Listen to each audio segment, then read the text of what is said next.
지역도 여기에 못지않게 그 영등포 지역 같은 경우를 보면은 전교생의 지금 한 70% 이상이 다문화 학생들로 지금 입학이 되어 있습니다. 전체 학생 평균보다 한 2배, 3배 정도 높은 정도로 학업 중단하는 게 발생이 되고요. 고등학교로 가면 이게 더 엄청난 그 학업 중단율이 나타나고 있습니다. 자기 직업을 뭘 원하는지 이해를 못하면서 진학을 네. 하는 경우가 많아요. 네. 꿈, 많은 일, 꿈 아닌데도 많은 일, 자는 과정이 이루어져야 되는데 그 과정이 사실은 지금 이루어지지 않은 것 같아요.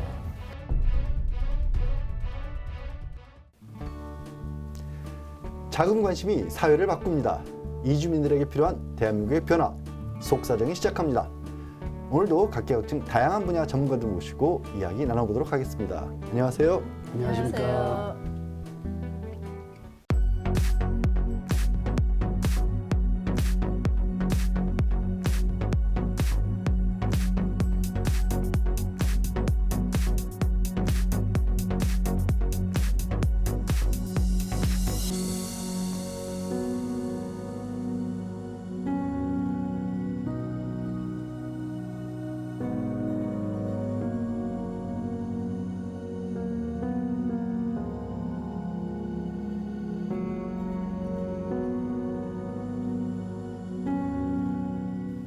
십 년 이상 국내에 거주하는 결혼 이민자와 귀화자가 늘면서 학교에 다니는 자녀도 크게 늘었습니다. 이 모든 부모의 최대의 관심사는 역시 자녀 교육일 텐데요. 전 세계적으로 교육열이 높기로 유명한 한국 사회에서 아이를 키우는 다문화 가정의 고민은 커질 수밖에 없겠죠. 화면으로 먼저 보시겠습니다. 다문화 학생 수가 6년 만에 3배 가까이 증가한 것으로 나타났습니다. 2018년 기준 다문화 학생은 12만 2천여 명으로 학생 100명 중 2명은 다문화 학생입니다. 이들도 대부분 대학 교육까지 받기를 원하고 있지만 학업이나 진로에 관한 정보를 얻을 곳이 부족하고 학업 중단율 또한 전체 학생 대비 높은 것으로 나타났습니다. 무너지는 교실은 한국 학생에게도 다문화 학생에게도 좋을 게 없을 텐데요. 여기에 대한 대책은 제대로 작동하고 있을까요? 다문화 학생 12만 명 시대, 우리의 다문화 교육 현실은 어떤지 속속들이 파헤쳐 보겠습니다. 네, 저출산으로 대한민국 전체 이 학생 수는 점점 줄어들고 있는데 신 회장님, 다문화 가정의 이 어린 학생들은 점점 늘어나고 있다고 하죠? 예, 그렇습니다. 지금 올해 지금 다문화 가정 학생들이 처음으로 지금 우리 그 국내 자녀들보다 지금 앞서고 있습니다. 그래서 자녀 취학률이 전체 그 취학률을 보면은 경기도라든가 안산 이쪽에 보면은 10명 중에 9명이 다문화 자녀인 경우도 있습니다. 또 이제 농촌 지역은 좀 더 일찍이 이런 부분이 두드러졌는데요. 서울 지역도 여기에 못지않게 그 영등포 지역 같은 경우를 보면은 전교생의 지금 한 70% 이상이 다문화 학생들로 지금 입학이 되어 있습니다. 네. 이사장, 박 이사님, 그 초등학생만 그런 건 아니라면서요? 그렇습니다. 청소년 전체적으로 증가 추세가 두드러지게 나타나고 있고요. 보면 그 초등학생 같은 경우는 전체 그 다문화 청소년 중에서 한 50% 가까이 되고, 그 다음에 중학교 학생이 뭐 24% 정도, 그 다음에 고등학생이 16% 정도 되는데, 이 추세가 지금 그 전체 학생 비중에서 3.4% 정도, 초등학생 같은 경우, 그리고 전체 평균은 한 2.2% 되는데 앞으로 지속적으로 증가할 가능성이 굉장히 높은 그런 현상으로 나타나고 있습니다. 예. 어떤 학교는 그러면 다문화 가정이 훨씬 더 많은 그런 상황인데, 마침 오늘 모신 분들 중에 두 분이, 레오 씨하고 이나 이사님이 초등학생 자녀분이 있으신 건가요? 네, 네, 네. 아, 그래요? 네. 오늘 뭐 아들 따님들 다 잘 크고 계시나요, 레오 씨? 네네네. 네, 우리 아들 5학년이다. 네. 5학년. 이나 씨는? 우리는 3학년인데 네. 이렇게 다문화 가정 많은 학교에 왜 안 갔지? 갑자기 생각이 들었어요. 네. 우리 동네는 없거든요. 학생들이 네, 네, 네, 상대적으로. 뭐 그럼 레오 씨부터 학교에 아드님은 잘 적응하고 있어요? 네, 뭐 원래 우리 아들 엄마보다 아빠를 좀 더 많이 닮아서 살짝 그렇게 외국 느낌이 많이 나니까 그래서 걱정 많이 했었는데 어떻게 될 건지. 근데 지금 보니까 자기 자신이 장난 아니에요. 자기 가슴 두드리면서 나 한국 사람이다 그렇게 말하면서 엄청 잘 다니고 있어요. 좀 네, 다행이네요. 네, 뭐, 네. 따님이 그러면 네. 혼자 있으신 거예요, 학교에? 어떻게 괜찮으세요? 저는 사실은 그 한국 학교 보냈을 때 걱정 많이 했어요. 왜냐면 우리 딸은 한국어를 또 늦게 공부 시작했고 처음에 적응이 안 될까 봐 걱정했는데 지금 문제가 하나 크게 있어요. 딸이 한국어를 100%다 알아듣지 못하는데 알아듣는 척 너무 잘하는 거예요. 그리고 음적으로는 그 음악적으로 재능이 있다 보니 발음이 너무 완벽해서 선생님들이 오히려 외국인으로 봤으면 좋겠는데, 그러니까 다문화 가정으로 봤으면 좋겠는데 네. 너무 한국 학생으로 보기 때문에 네. 뭐 예를 들어서 1학년 때부터 이렇게 국어 수업이나 한국어 수업이나 따로 있었어야 되는데 그런 것도 안 시켰고 뭐 없었을 수도 네. 있었고 네. 근데 선생님한테 제가 계속 어필을 해야 우리 애는 한국어를 다 못 알아듣는다 이제야 3학년 때야 선생님이 그런가? 이제 일기 쓰기 보잖아요. 네. 딱 보니까 진짜로 그런 거 같네? 제 말을 듣고 나서 지금 네. 1대1 국어 수업을 하고 있거든요. 이제야. 네. 그러니까 그런 문제도 있고 그다음에 저는 한국에 23년 이상 살았고 뭐 어학원 그다음에 대학원 나왔는데도 네. 애들 교재 피면은 못 알아듣겠어요. 네. 그러니까 저도 이렇게 못 알아듣고 그 교재는 어렵다고 생각하는데 우리 애도 어렵다고 생각할 거고 다문화 가정 엄마들은 특히 한국에 안 살고 네. 여기 이제 한국에서 이제 생활 시작한 지 얼마 안 된 엄마들이라든가 아니면 한국어 안 되는 엄마들은 얼마나 문제 많은지 진짜 자꾸 생각 들을 수밖에 없어요.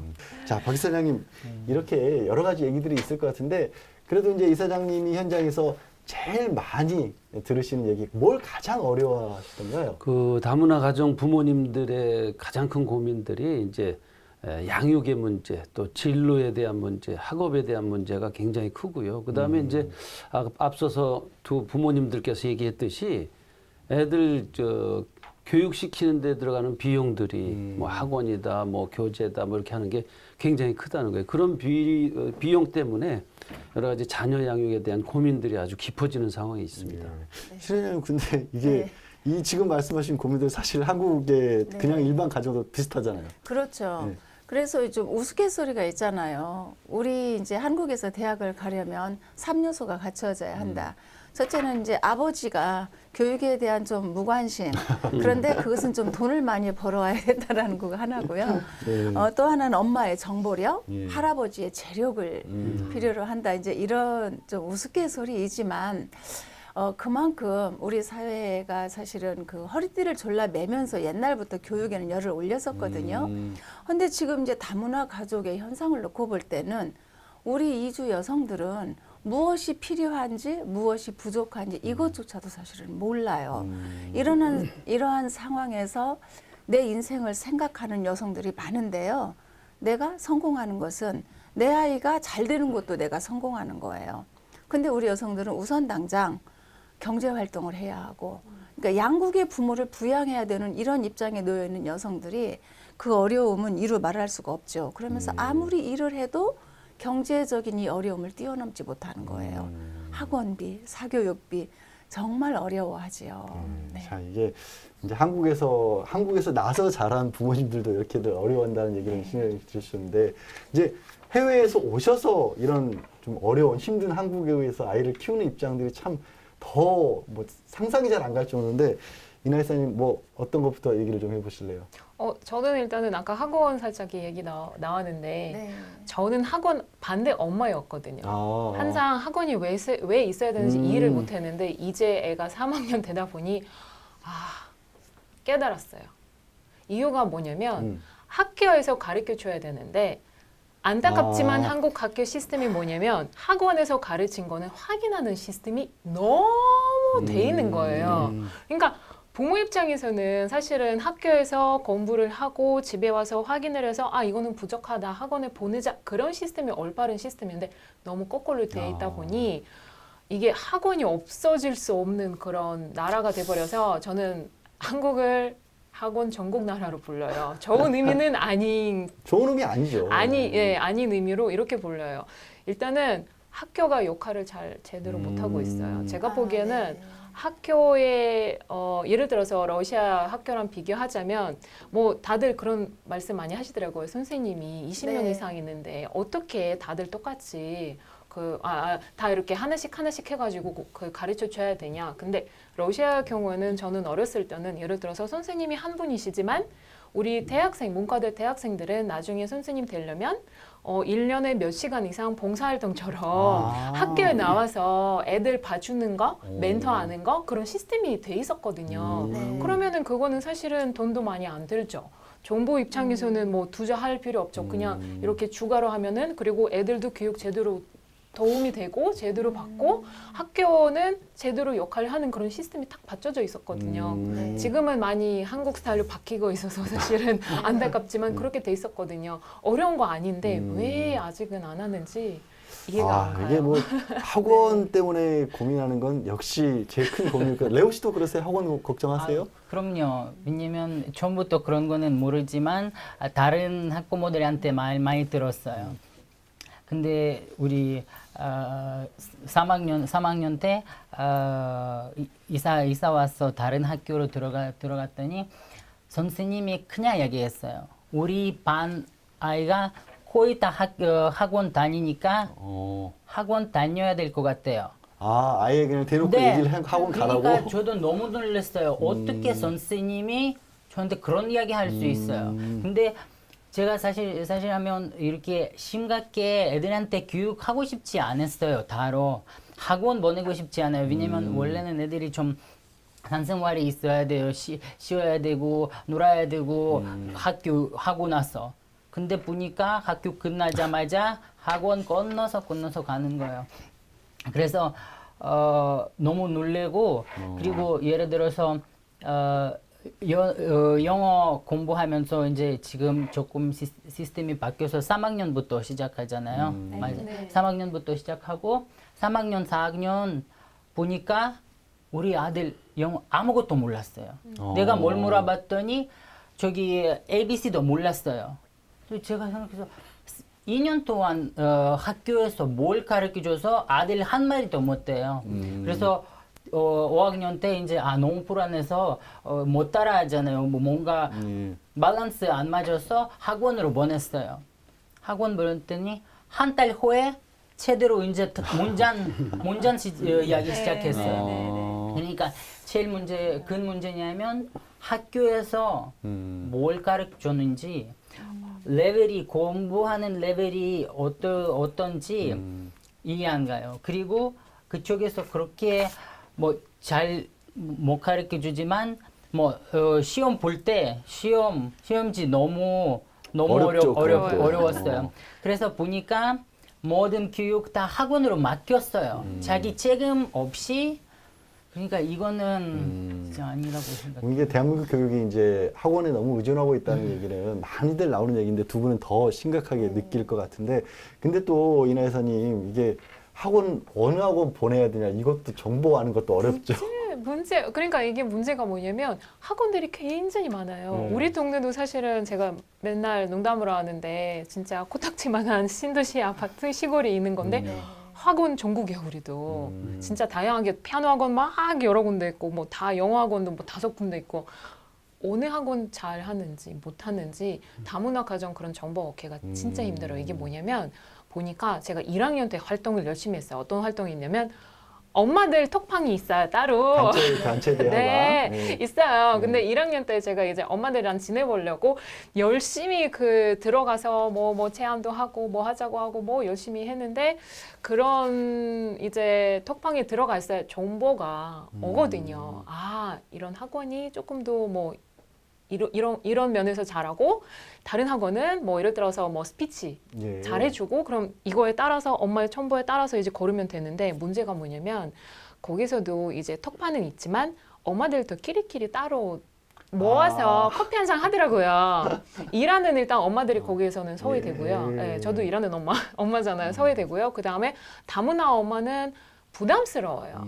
한국 엄마들은 다문화 엄마들은 대부분 부담스럽고 그 다음에 우리는 이제 외국인들이 애들이 놀아야 된다 그런 말 많이 하기 때문에 한국 엄마들은 뭐 우리처럼 이렇게 교육 관심이 없나 보다 오해도 있고 그러니까 여러 가지 이유로 저도 나중에 거기 엄마 모임에서는 빠지게 되는 잘못 거예요. 어울리게 네, 되는 그래서 거군요. 2학년 때부터 사실은 연락하는 엄마 딱 일하는 엄마 한 명 빼고는 연락도 없고 제가 먼저 연락했어야 연락이 오고 저를 막 챙겨준 사람도 없고 이래가지고 사실은 학원 정보는 지금 저도 몰라요. 한국어를 잘하는데도 정보는 모르는. 소외되고 네네네네네. 그건 문제죠. 레오 씨도 비슷할 것 같아요. 아내분이 알아보시나요? 어떻게요? 그럼요. 왜냐면 제가 그런 학교에서 이제 알아보면서 그런 말도 들었어요. 어떤 애기 엄마들이 우리 아이 내년에 학교 들어갈 때니까 나 이제 일 그만둬야 돼요. 한국 엄마가 내가 너무 놀라서 왜? 일 왜 떠나야 돼? 근데 지금 이해했어요. 왜냐면 모든 거 다 확인해야 돼요. 학원부터 다 검색해야 되고 그리고 애들 직접 픽업하고 학원 데려다주고 그런 거는 하면서 당연하지 꼭 해야 될 것 같아서. 근데 뭐 어떻게 다문화 다문화 가족뿐만 아니라 한국 가족도 그렇고 맞벌이 하는 가족이 있어서 둘이서 일하면 그런 거는 다 어떻게 할 수 있어요. 그게 참 어려운 문제죠, 사실은. 이게 두 분 말씀 잠깐만 들어봐도 네. 겹쳐요. 그러니까 한국 부모님들이 겪는 어려움 더하기 네. 또 이제 다문화 가정이기 때문에 특수성까지 겹치는데 신 회장님 이게 예. 부모님들이 이 정도면 네. 아이들은 오죽할까 싶어요. 예, 정말 아이들 많이 심란하죠. 그러니까 자기가 학교를 다니면서 즐겁고 어떤 목표를 가져야 하는데 어떤 그런 상황적인 것들이 지금 개별화 교육 아까 말씀하셨잖아요. 이러한 것들이 이루어지지 않는 상황에서는 사실은 선생님 말씀 듣고 뭔가 이해하고 따라가기도 어려운 상황이거든요. 그러다 보니까 어려운데 이제 이러한 현상들이 보니까 저학년은 그래도 초등학교, 중학교까지는 그래도 괜찮아요. 근데 고등학교 이상 이제 고학년이 되어 가면서부터 이제 학교 밖으로 이제 아이들이 나가는 경우가 상당수가 있죠. 그래서 이제 이러한 부분들은 정말로 근본적인 대책이 좀 필요하지 않을까 싶습니다. 그래서 학업에 어려움이 없다라고 생각했던 초중고등학교보다도 이제 고등학교 때 이때 들어가면은 우리 아이들은 정말 자기의 진로, 방향 이러한 걸 잡기가 매우 어려운 지금 상황입니다. 이사장님 대부분 이제 고등학교 그러면 우리는 뭐 대입 준비해야 된다라고 생각을 하는데 다문화 가정 학생들은 그렇기가 어려운 모양이에요. 우리 다문화 청소년들도 역시 행복한 삶을 위해서는 대학 진학을 희망하는 경우가 많은데 가정 환경이나 또 학업 능력이라든지 또 언어 능력이라든지 이런 부분들에서 굉장히 좀 부족하다는 열등감 때문에 이렇게 진학을 포기하고 이렇게 직업 전선으로 뛰어드는 경우도 많이 있습니다. 저희가 그동안 한 3년 동안을 지원했던 그 장학생이 있는데 그 학생 같은 경우는 이제 동남아시아 지역에서 온 이주민 가정의 자녀인데 본인은 공부를 하고 싶긴 한데 이런저런 이유, 뭐 가정 환경, 뭐 학업 문제, 뭐 경제적 문제 이런 것들 때문에 결국은 포기하고 어떤 직장을 찾아서 갈 수밖에 없는 그런 현실들로 되어 있었습니다. 아직은 두 분은 이제 레오 씨나 이나 이사님은 초등학생이지만 이제 그 아이들 금방금방 크잖아요. 레오 씨 요즘 대한민국 입시 제도 한번 공부해 본 적 있어요? 아니요. 그런 거는 또 생각도 못 하고 근데 들어보니까 네. 엄청 어렵고 부모님들이 또 구별하지 않아요. 어떻게 뭐 해야 되는지 애들한테 어떻게 도와줄 수 있는지 어떻게 방향 보여줄 수 있는지 그리고 아까 또 하고 싶은 말이 제가 아들한테 매일매일 물어보고 있어요. 오늘 하루 어떻게 보냈냐고 네. 학교에서 무슨 재미있는 일이 있었어 뭐 있었어? 네. 재미는 없었어. 아이고. 그러니까 이런 거 들으면 좀 그리고 이거 뭔가 공부 때문에도 아니고 근데 그냥 자기 다니는 게 별로 뭐 관심도 없고 재미없고 그러니까 이런 건 뭔가 학교에서 조금 더 애들 관심 있게 재미있게 또 왜냐면 아직 초등학생이라서 좀 더 뭔가 들리게 해야 될 것 같아서 그리고 학교 대학교 대해서 아직도 지금 중학교 고등학교도 되게 중요한데 근데 대학교까지 아직도 모르는 게 많아요. 그래서 네, 그게 네. 문제가 뭐냐면 이제 다문화 가정 경우는 아까 말씀하셨잖아요. 엄마들이 교육 담당인데 한국 문화로는. 보통은 근데 보통은 다문화 가정은 엄마 아빠들보다는 엄마 외국인 더 많거든요. 네. 근데 엄마들은 그런 건 받쳐야 되는데 언어도 안 되고 또 사실은 이거 공부해봐야 머리가 터지기만 하고 포기할 것 같거든요. 느낌이 어렵거든요. 네. 그래서 이거는 엄마들이 할 수 없는 부분이고 그 다음에 입시 정보가 일반 학생 위주로 돼 있기 네. 때문에 이제 뭐 외국인이나 아니면 다문화다 있을 수도 있다 그런 거는 신경 안 쓰면서 이렇게 정보가 준비돼 있어요. 근데 그러다 보니 엄마도 도움을 줄 수 없고 첨보도 이제 한국 학생 딱 기준으로 돼 있기 때문에 애가 혼자 준비하다가 네. 아이고. 포기하는 경우가 굉장히 많아요. 네. 네. 근데 희 팀장님 우리 뭐 정보가 없다고는 하셨지만 네. 그래도 다문화 가정을 상대로 한 뭐 특별 전형 같은 건 있지 않나요? 예, 있습니다. 이제 두 분께뿐만 아니라 많은 분들께 너무나 미안한 생각이 드는데요. 다문화 그 정책이라든가 이런 것을 오랫동안 이제 그 생각을 했던 사람으로서 미안한 마음이 들고요. 사실은 대학 입시 전형 제도가 있습니다. 다문화 그 가족 자녀들에게. 근데 사실은 좀 바늘구멍이에요. 네. 그래서 대학이 남아들고 뭐 학생이 없어서 유지가 안 된다, 대학이 폐교된다 이런 말도 있는데 실제로 우리 다문화 가족 자녀들이 입학을 하려고 볼 때는 그야말로 바늘구멍에다가 이제 전국 정원이 보면 한 40명 정도 전국이 40명이요? 이제 이 정도로 되고 있기 때문에 사실은 좀 전형이 있어도 지원하기가 어렵죠. 그리고 엄마들의 정보력이 굉장히 좌우하고 있어요. 우리 아이들한테 학교 선택이라든가 어쨌든 본인이 뭐 자기 계획, 인생의 목표를 세우는데 하는데 우리 엄마들이 여기에 함께 같이 걸어가 줄 수 있는 엄마들이 어렵죠. 엄마가 어쩔 되기가 수 어려울 어렵죠. 수밖에 없죠. 네. 그러다 보니까 우리 자녀들은 정말 어둡고 우울하고 그러니까 의미를 못 찾는 거예요. 학교 생활에서. 네, 안타깝습니다. 많이 걱정스러운 상황이네요. 박 이사장님, 뭐 얘기 들어보면 당연히 이제 생각할 수밖에 없는 게 상황이 그렇다라고 한다면 아이들이 뭐 점점 자라면서 제대로 학업을 이어갈 수 있을까 하는 걱정이 들 수밖에 없는데 실제로 학업 중단하는 사례가 많다 하면서요? 네, 많이 있습니다. 근데 이제 뭐 유치원이나 초등학교까지는 뭐 한국에서 태어난 경우에는 잘 적응해서 뭐 진학이 되는데 중학교로 가면서부터 이제 그 학업 중단율이 급격히 떨어집니다. 그래서 교육부 조사 결과에서도 나왔는데 전체 학생 평균보다 한 2배, 3배 정도 높은 정도로 학업 중단하는 게 발생이 되고요. 고등학교로 가면 이게 더 엄청난 그 학업 중단 그 율이 나타나고 있습니다. 특히 이제 한국에서 자라난 청소년들도 마찬가지지만 중도 입국 청소년들 같은 경우에는 더 한국 학교에 적응을 못해서 거의 뭐 한 50%도 안 되는 정도가 네. 학교에 남고 거의 50% 정도는 학교 밖으로 나가는 그런 그 현상들이 지금 나타나고 있어서 굉장히 우려를 낳고 있습니다. 네.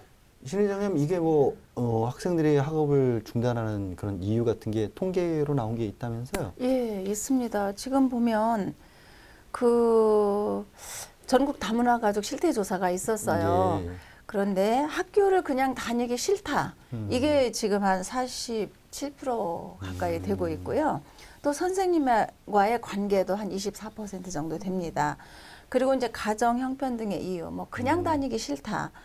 뭐 이런 이유들이 있는데요. 사실은 우리 학생들이 학교를 다니면서 그 의미를 찾지 못하는 데는 특히 그 우리 중도 입국 자녀들 예. 사실은 한국에 올 적에 그 자기의 정보도 없었습니다. 그러다 보니까 엄마에 의해서 어른들에 의해서 결정되어진 입국이었거든요. 그러다 보니까 학교 생활의 어려움을 미처 감지하지 못하고 입국한 경우도 사실은 상당수가 있어서 더더욱 지금 적응하기 어려운 상황인 것 특히 이제 같습니다. 다문화 청소년 같은 경우에는 자아 정체성의 문제가 굉장히 큰 문제가 있거든요. 네. 그리고 관계성에서 이제 차별 문제, 편견 문제 이것 때문에 학교 그냥 다니기 싫어하는 생각들이 많이 있는 거죠. 그러니까 청소년기에는 그냥 그렇지 않아도 뭐 주변 사람들과 관계 이런 게 참 힘들기도 하고 뭐 그렇지 않습니까? 우리 사춘기 같은 거 얘기하면 아이들 많이 그런 좀 어려워하는데 아이고 두 분 걱정되시겠어요. 레오 씨도 아까 아드님이 학교 가기 싫어한다고 그렇게 얘기를 하셨는데 힘들 지금 재미없다고. 사춘기 말 들으면 딱 이제 너무 일찍 오는 것 같아서 우리 아들이 예. 그래서 이 부분도 챙겨야 돼. 학교 적응하지 못하는 다른 친구들도 많다면서요. 그 적응하지 못한 이유 이런 것들이 좀 있나요? 뭐 어떤 친구들이 뭐 외모 때문에 그런 문제도 할 수도 있고 뭐 어떤 친구들이 뭐 아직 한국말이 좀 부족할 수도 있어서 뭐 그런 여러 가지 아니면 뭐 가족에서도 어떤 뭔가 문제가 있으면 또 학교에서 뭐 마음 닫아버리고 친구들이랑 어울리지 못하고 뭐 여러 가지. 이나 이사님은 그래서 뭔가 약간 좀 특별한 좀 대책을 세우셨다면서요? 아, 네, 저도 일단은 저는 어떻게 했냐면 사실은 한국 학교가 먼저 학기가 시작하고 3월 달에 시작하잖아요. 네. 러시아는 9월 1일부터 시작해요. 6개월 이렇게 기간이 있어요. 네. 솔직하게 한국 학교에 실험 겸 보낸 거예요. 응? 실험한 거예요. 실험한 거예요. 네, 이제 한국 학교에 먼저 가서 적응 잘하면 다니고 네. 못하면 언제든지 러시아 학교 옮길 수 있게 예. 이렇게 해놨어요. 그래서 지금 평일에는 한국 학교 다니고 주말에 하루는 러시아 학교 다녀요. 왜냐하면 과목들이 뭐 영어라든가 과학이라든가 비슷해서 그런 거는 이제 한국 학교에서 배우고 주말에 러시아 학교 와서 러시아 뭐 국어처럼 러시아어라든가 문학이라든가 뭐 이런 러시아어 관련된 과목을 이렇게 공부를 하고 시험을 보거든요. 근데 이거를 왜 이렇게 했냐면 중간에 말이 너무 많아요. 따돌림. 네. 네, 그 다음에 공부가 이제 언어가 어려우니까. 완벽하지 않으니까 공부하기가 어려워서 그만두는 친구들 많다고 그런 말을 너무 많이 듣기 때문에 우리 애는 중간에 그렇게 하면 안 될 것 같고 우리 딸은 예를 들어서 공부 재능이 없으면 사실은 이렇게 열심히 노력 안 하겠지만 머리도 있고 진짜 잘 따라 네. 할 수 있는 애기인데 그래서 이제 언제든지 무슨 일이 있으면 대책을 이렇게 세운 거거든요. 네. 근데 문제가 뭐냐면 러시아 학교에서 성적이 좋아요. 네. 뭐 다 A로 따지면 뭐 A 오. 어쩌거나 B. 한국에서는 평균 이하예요. 아이고. 그게 또 비교하다 보면 가르치는 스타일이 다르기 때문에 그러니까 학원 안 다니고 학교에서는 네. 평균 이상 넘어가기 힘든다는 그런 사실 확인할 수 있었어요. 저는 개인적으로. 학교 그래도 이나 이사님처럼 뭐 이렇게 어떻게 보면 관련 학교를 다닐 수 있는 어머님들은 조금 마음이 대비책이 되겠지만 못 그러신 분들이 더 많을 텐데 참 네. 걱정이네요. 네. 아까 이제 잠깐 얘기를 하셨는데 중도 입국 자녀과에 관해서 신 회장님 이 중도 예. 입국 자녀들 얼마나 돼요? 국내에 많습니까? 예, 상당히 많습니다. 지금 그 해마다 이제 증가는 하고 있는데요. 사실 정확한 이제 통계를 이렇게 내기는 좀 어려워요. 왜냐하면 이제 각 부서마다 통계 내는 방법이 다릅니다. 그래서 보면 여성가족부는 한국보다 외국에서 그 생활한 자녀, 그래서 9살부터 한 24살까지의 통계이고요. 교육부는 이제 그 초, 중고, 재학생 중에서 이제 국제 결혼 과정의 중도 입국 자녀를 말하거든요.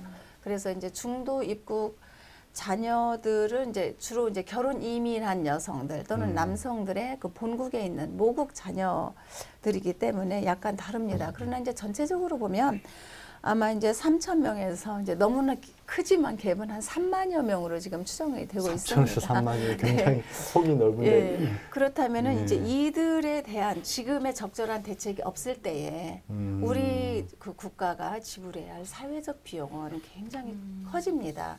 그래서 가능하면 지금 조속하게 대책을 세우고 좀 그러는 게 좀 이제 원하고 있습니다.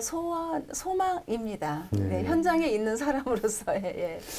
박 이사장님께서 아까 잠깐 짚어주셨는데 중도 입국 자녀라는 게 결국 이제 본국에서 어느 정도 뭐 생활을 하다가 이렇게 들어오게 된 경우인데 그 친구들은 말씀하신 것처럼 본인이 원해서 들어온 게 아니다 보니까 훨씬 어려움이 크겠어요. 그렇습니다. 어쨌든 그 외국에서 태어난 그 청소년들인데 아버지나 어머니가 한국 분하고 결혼하면서 자기 뜻과는 무관하게 또 우리나라에 들어와서 또 교육하게 되는데 그러다 보니까 문화적인 갈등과 혼란, 뭐 정체성, 뭐 이런 부분들에서 굉장히 큰 고통을 받고 있는 게 사실이고요. 그래서 이러한 그 중도 입국 청소년들에 대한 여러 가지 교육적 대안, 또 문화적 대안들이 이제 시급하게 마련이 돼야 될 그런 상황이 되겠습니다. 뭐 그런 청소년들을 위한 교육 과정은 따로 없어요?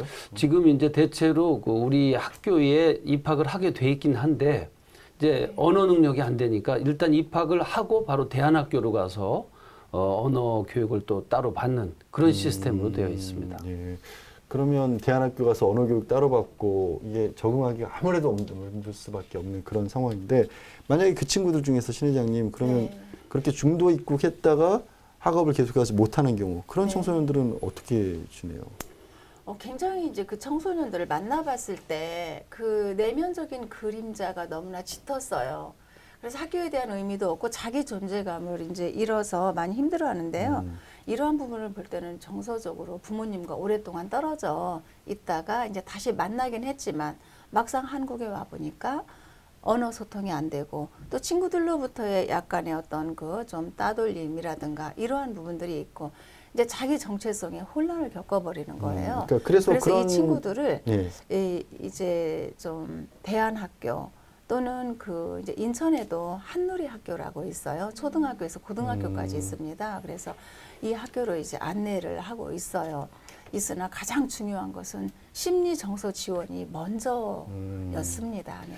그러니까 그런 청소년들을 아예 부르는 이름이 있더라고요. 나트라고 부른다면서요? 니트족이라고. 네. 예, 니트족이라고 하는데 이제 아무것도 뭐 일을 하지 않고 그냥 이제 이렇게 그 지낸다고 하는데요. 보면 뭐 not in 그 education, employment at 그러니까 교육도 받지 않고 예, 취업을 한 하지 것도 않고. 않고 그런 청소년들이 예. 얼마나 되나요? 그럼 그래서 이제 이 친구들이 한 15세에서 24세 정도의 사이에 그 이제 니트족들이라고 얘기하는데요. 아무튼 그 고등학교에 해당하는 이 아이들이잖아요. 예. 그래서 이 아이들에 대한 그런 아무것도 하지 않는 것으로 나타난 이 아이들에 대한 정말로 대책은 좀 시급하죠. 그래서 이제 현장에서는 이제 심리정서 지원이나 실제적으로 이게 정책적으로 뒷받침되어지고 이들이 세워져야 할 필요가 있습니다. 예, 지금 말씀하신 그 아무것도 하지 않는 니트라고 네. 하는 청소년들이 어떤 통계에는 이제 45%가 넘는다고 그렇게 나와서 예. 굉장히 시급한 관심이 좀 필요한 상황이라고 하는데 결국에는 이 친구들이 학교 밖에 사각지대에 있게 되면 이게 사회 문제로 이어질 수밖에 없지 않습니까? 그렇습니다. 뭐 어떤 식의 뭐 심리적인 지원 이런 것도 말씀을 하시긴 하셨습니다만 지금 필요한 제도적인 장치가 좀 있어야 될 것 같은데. 그렇습니다. 이 그 다문화 청소년들이 그야말로 이제 니트족이 되고 또 일본에서 얘기하는 히키코모리라고 해서 은둔형 외톨이가 되다 보면 이 무기력감에 빠지게 되고 그게 이제 비행으로 이어질 수 있고 비행이 이제 범죄로 이어질 수 있게 되기 때문에 사회적인 불안적인 요소들도 될 수 있기 때문에 그래서 이러한 다문화 청소년들에 대한 어떤 직업 진로 관련된 그런 시스템 마련이 필요한 겁니다. 그래서 저희 협회에서도 글로벌 청소년 창업센터를 만들어서 이제 금년 그 여름부터 지금 시작을 하고 있습니다. 8월부터 이제 시작을 할 텐데 이 청소년들이 어쨌든 이 무기력감에서 벗어나서 자기의 꿈과 미래에 대한 어떤 의지를 가질 수 있는 동기부여가 될 수 있도록 하는 그런 프로그램이나 프로젝트들을 만들어야 되는 거죠. 예, 그럼 신 회장님 이게 어느 정도 조금 일찍 이렇게 우리 그런 뭐 중도 입국 자녀를 위한 대안학교 이런 게 만들어진 데도 있다면서요? 예, 있습니다. 이제 전남 광주 지역인데요. 새날학교라고요. 그 중앙아시아에서 태어나서 중도 입국한 청소년들을 위한 대안학교입니다. 여기에서 보면 이제 2007년도에 그 개설을 했는데요. 2013년에는 이제 교과 과정이 개설이 되었습니다. 그래서 여기서 학생들은 한국어뿐만이 아니라 문화 체험, 그다음에 진로 적성, 또 흥미 찾기 체험, 또 인성 실천 학교 봉사. 그래서 다양하게 활동을 하면서 이제 그 자기 존재의 의미를 좀 찾을 수 있도록 이제 이런 학교가 지금 개설이 되어 있습니다. 그래서 보면 해마다 광주 전남 지역 수도권에 있는 대학에 입학하는 학생들이 늘어나고 있고 또 여기서 졸업생들도 많이 늘어나고 있습니다. 예. 그래서 이제 특히 이중언어 교육으로 해서 그 지역에서 열리는 글로벌 행사 그리고 이제 동시 통역사로 활동을 하기도 합니다. 이제 이러한 그 대안이나 좀 대책이 좀 더 확장이 되었으면 좋겠습니다. 네. 이제 대안을 얘기를 하시니까 이나 여사님 이게 학교에 꼭 학교를 다녀야 되는 건 아니잖아요. 그 학교 밖으로 나가더라도 길을 찾아서 나가면 될 텐데 그런 지원들이 좀 필요할 것 같아요. 그렇죠? 그런 지원도 필요하고 우리는 지금 사실은 춘도 입국 정선연 이야기 계속 하는데 네. 제가 이 학교도 좋고 제도도 좋은데 사실은 관심을 다문화 청소년에도 같이 돌려야 된다고 당연히 생각하거든요. 그렇겠죠. 전반적으로. 그 문제가 뭐냐면 지금은 다문화 고등학생 경우에는 30%는 뭐 특성화 고등학교에 다니고 네. 있지만 네, 네. 아니면은 7개 고등학교에 재학 중인 그 다문화 전소년은 굉장히 높아요. 한 57.9%가 되거든요. 네. 문제는 뭐냐면 중도 학생들이라든가 다문화 학생들이라든가 문제가 뭐냐면 자기 직업을 뭘 원하는지 이해를 못하면서 진학을 네. 하는 경우가 많아요. 네. 그게 어떤 문제가 되냐면 그래요, 대학을 나갔어요, 졸업했어요. 네. 그리고 뭐 예를 들어서 어떤 자격증 땄어요. 근데 자기 꿈이랑 자기 일 맞는 일인지 아닌지 모르기 때문에 나중에 회사 아니면 뭐 어딘가 다니다가 그만두는 경우가 많아서 그게 더 중요하거든요. 그래서 아까 말씀하신 거는 꿈, 많은 일, 꿈 아닌데도 많은 일, 자는 과정이 이루어져야 되는데 그 과정이 사실은 지금 이루어지지 않은 것 같아요. 그러니까 한국에서 낳은 학생들 같은 경우에는 자연스럽게 뭐 부모라든가 어른들 하는 일을 보면서 네. 한국 사회에서 어떤 일들이 있다 이런 것들을 좀 알 수 있을 텐데 네. 다문화 가정 아이들 같은 경우 그런 부분들을 좀 배우기가 쉽지가 스스로 않으니까 하니까, 네. 혼자 알아서 하기는 어려운 네. 것들.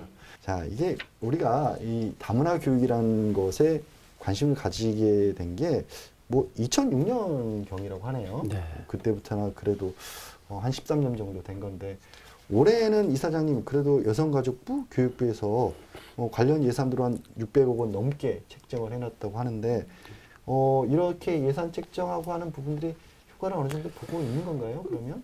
그렇죠. 어쨌든 뭐 투입 안 하는 것보다 예산을 많이 책정해서 하는 게 좋긴 한데 그건 어쨌든 당연하겠는데. 크게 정책적으로 보면 다문화 청소년들을 위한 교육과 복지 차원에서 이루어지는 정책, 그 다음에 전체 국민을 대상으로 하는 그러한 그 수용성, 다문화 수용성에 대한 그 어떤 교육 정책 이렇게 두 가지로 볼 수가 있는데 그럼에도 불구하고 우리나라 국민들의 다문화 수용성에 대한 부분은 3년 전에 조사했던 결과보다는 더 낮아진 상태로 되어 있습니다. 그래서 오히려 더. 그렇죠.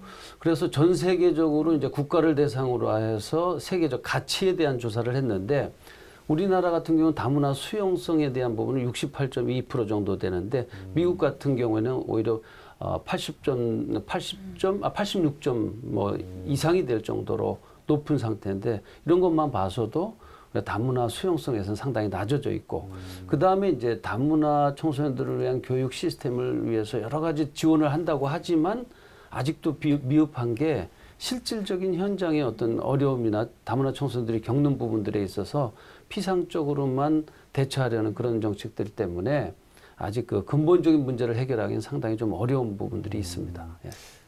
결국 근본적인 문제는 두 분이 잘 느끼고 계실 것 같아요. 레오 씨도 그렇고. 어떠세요? 요즘 지금 이렇게 다문화 말이 많이 쓰고 있는데, 근데 뭐 다문화 교육 같은 거 뭐 부모님들한테 애들한테 되게 중요하지만 그래도 이런 원래 다문화 언어 그렇게 애들한테 많이 사용하지 않으면 좋을 것 같아요.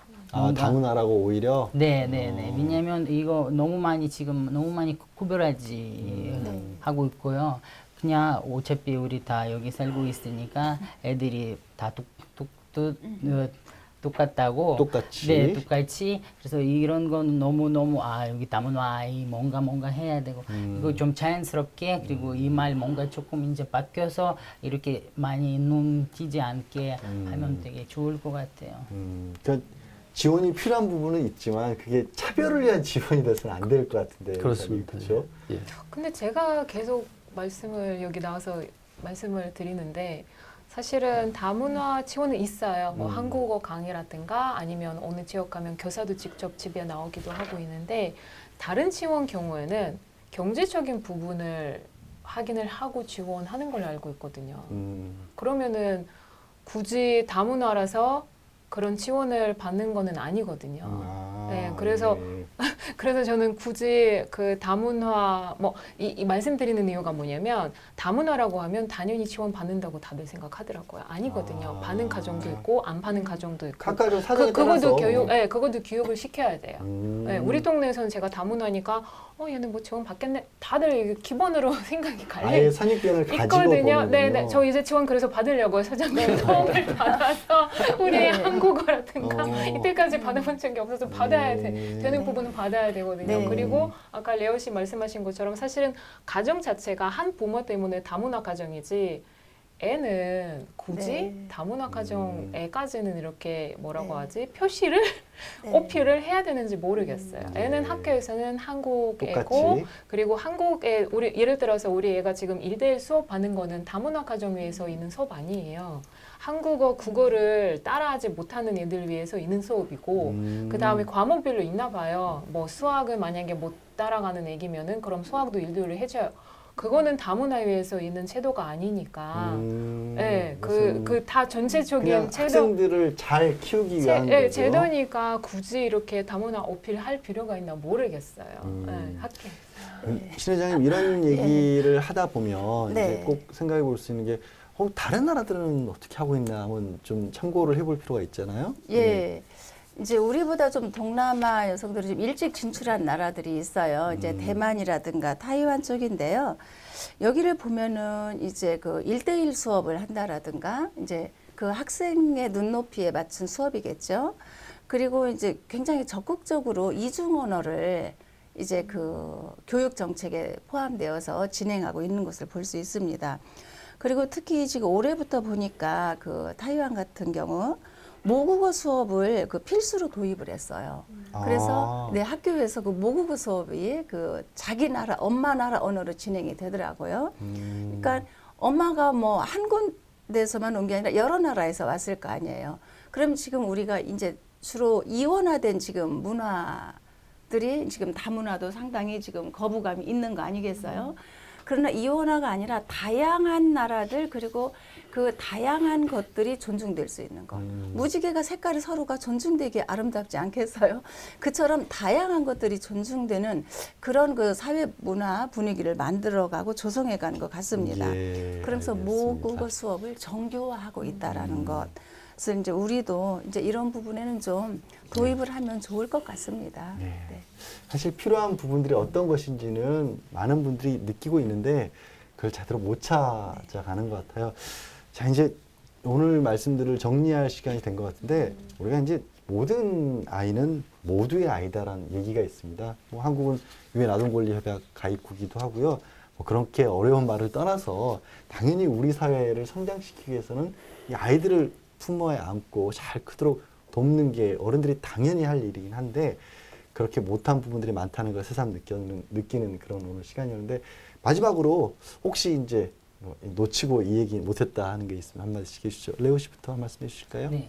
그러면 이렇게 마무리 얘기하면 제가 봤을 때 한국의 학교 교육이 조금 더 정확하게 그리고 이렇게 뭔가 좀 모아서 힘이 모아서 학교 더 많은 책임 있으면 좋겠어요. 그리고 부모들이 조금 빠지고 그리고 아기들이 스스로 노력하면서 모든 정보를 알려주기 그렇게 해야 될 것 같아서 왜냐면 지금 보니까 뭐 부모들이 다 따라하잖아, 다 긁고 있어. 그리고 학원에서도 모든 것 다 억지로 시키고 있어요. 네. 근데 그렇게 시키면 좋지 않아요.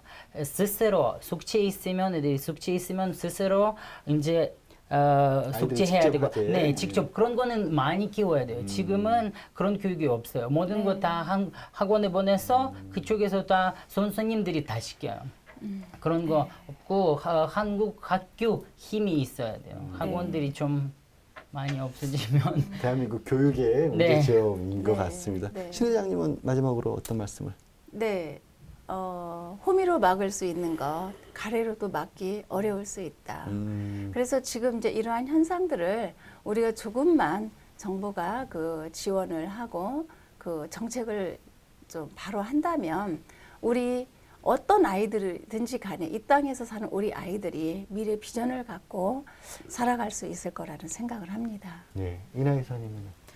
저는 학교의 역할이 학업을 확실하게 깨달았으면 좋겠어요. 왜냐하면 지금은 사실은 우리 애들은 학교 보내면은 낭비 시간으로밖에 안 보이거든요. 아이고. 정말로 그래요. 진짜. 왜냐하면 지금 엄마들의 역할이 뭐예요? 옆에서 애랑 붙어서 교육 어떻게 해야 되는지 하고 네. 올바르지 않습니다. 학교는 정확하게 가르쳐 줘야 되고 부모는 우리 아이의 장점, 꿈이 뭔지 거기에다가 집중 역할이 나눠주면 행복한 사회가 되지 않을까 싶어요. 네. 그러게요. 이게 참 교육 문제 참 어렵습니다. 근데 참 거기에 또 다문화 가정은 더 특히 어려움을 많이 겪으실 것 같은데 오늘 마무리 정리는 박 기사님 예. 해주셔야겠네요. 어쨌든 그 다문화에 대한 인식 때문에 오는 여러 가지 아픔들도 있고 힘든 상황들이 많이 있는데 이제 다문화에 대한 인식도 바뀌어야 될 거라 생각합니다.